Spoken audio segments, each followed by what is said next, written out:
ማርያም ንገር እግዚአብሔርን በጣም ነው የሚያምረው ምርጫና ተሰርተሽ የደራ ልጅ ተኩለሽ የመሬ ልጅ ባምባርሽ ተውበሻለን አምሮብሻለን ተውበሻለን ሰላም ሰላም ጤና ይስጥልኝ ውድና የተከበራችሁ የማዓዚ የመሪዋ ቤተሰቦች እንዴት ናችሁ? ደህና ናችሁ?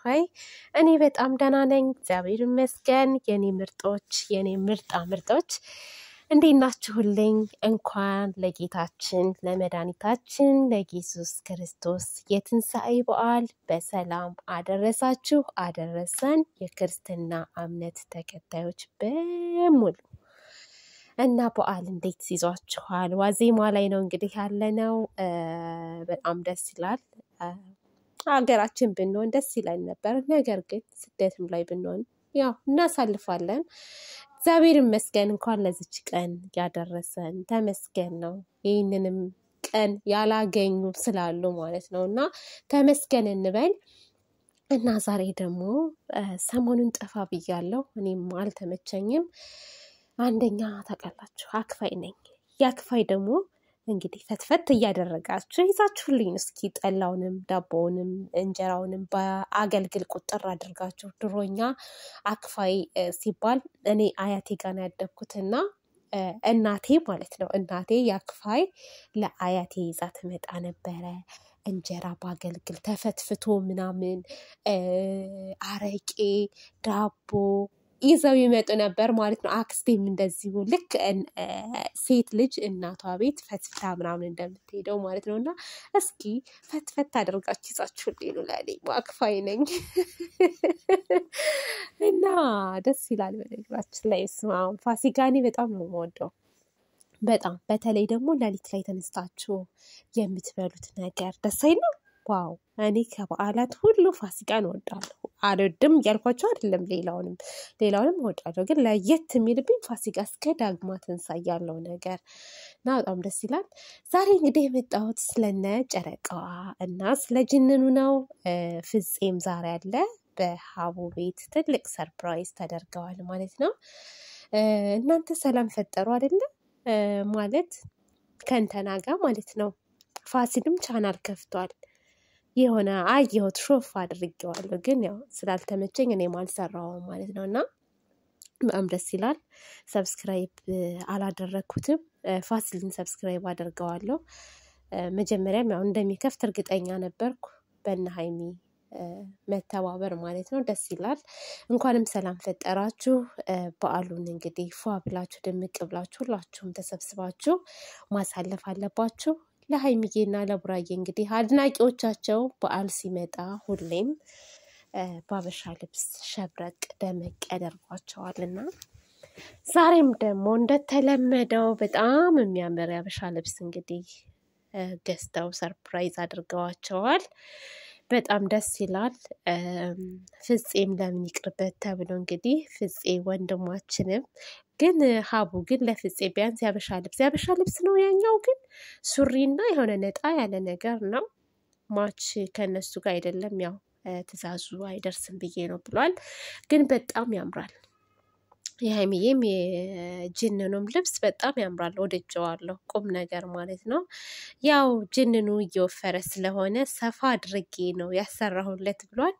እናንተ ጅንኑ በጣም ሰውነቱ እየጨመረ እየመጣ ነው። ግን ከዚህ በላይ መጨመር የለብህም። ስፖርት መስራት አለብህ ጅንኑዬ። በእርግጥ ለሰው ልጅ ዋናው ጤና ነው። ያው መስራቱ እንዳለ ሆኖ ማለት ነው። እና እንደዚህ እየተፍለቀለቃችሁ እየሳቃችሁ በማየቴ በጣም ደስ ብሎኛል። ጨረቃዋንም ዶሮ እንዴት ነው ትችያለሽ ወይ ምናምን እያሉ እያሽኮረመሟት ነበረ። እንደ እችላለሁ ሞክራለሁ እያለች ነበረ እና አንዳንድ ነገር እየጠየቋት ነበረ። ሀቡም ጅንኑም ፍፄም እግሩ እዚህ ጋ ነው እንትኑ እዚህ ጋ ነው እያለች ነበረ።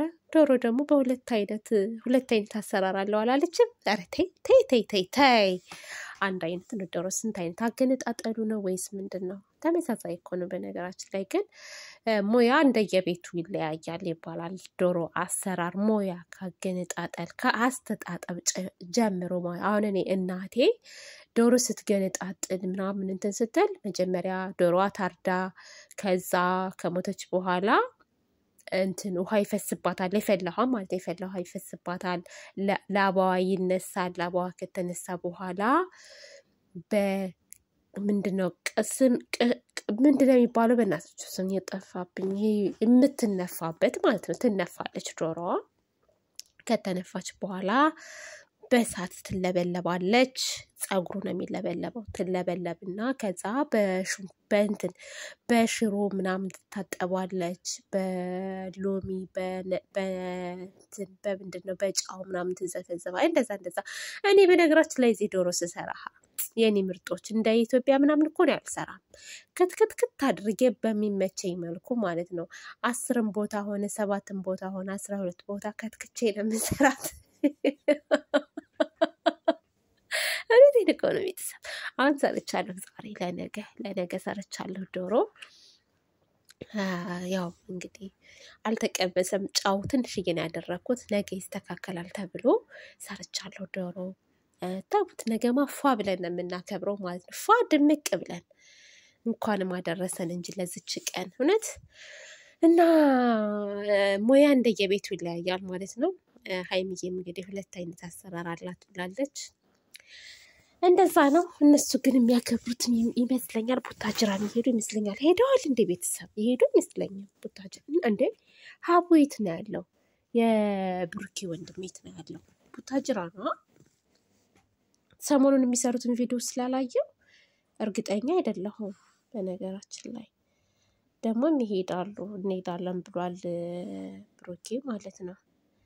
እና ለማንኛውም መልካም በዓል ይሁንላችሁ። በዓሉን በደስታ በሰላም በፍቅር እንድታሳልፉ ከወዲሁ መልካም ምኞቴን እመኝላችኋለሁ። መልካም በዓል ይሁንላችሁ እህቶች። በስደት ያላችሁም ደግሞ ባላችሁ ነገር ፏ ድምቅ ብላችሁ አክብሩ። ሀገራችንን ኢትዮጵያን ፈጣሪ ሰላሟን ይመልስልን። ጦርነት በቃችሁ ይበለን። የሰው ልጅ በሰላም ወጥቶ በሰላም የሚገባበትን ጊዜ ያምጣልን። እውነት ነው የምላችሁ። ሰሞኑን በተለይ አሁን የምንሰማው ነገር በጣም ያሳዝናል። በተለይ ወደ ጎጃም ክልል በጣም ኃይለኛ ጦርነት አለ። ያን ነገር ስትሰሙ በጣም ያሟችኋል። እና እኔ ምንም አልልም፣ ብቻ በቃ ይበለን ነው የምለው። በቃችሁ በለን። ንጹሐን አይሞቱብን። እውነት ለሚያልፍ ጊዜ ብዙ ሰው እያለቀ ነው ያለውና ለማንኛውም ውዶችዬ፣ ማሮችዬ፣ ፍቅሮችዬ መልካም በዓል። ደህና ሁኑልኝ። ወዳችኋለሁ፣ አከብራችኋለሁ። ሻዩ የትናንትና ነው እናንተ፣ የዛሬ እንዳይመስላችሁ። ይሄ ሻይ የትናንትና ሻይ ነው፣ የዛሬ አይደለም። እሺ ትናንት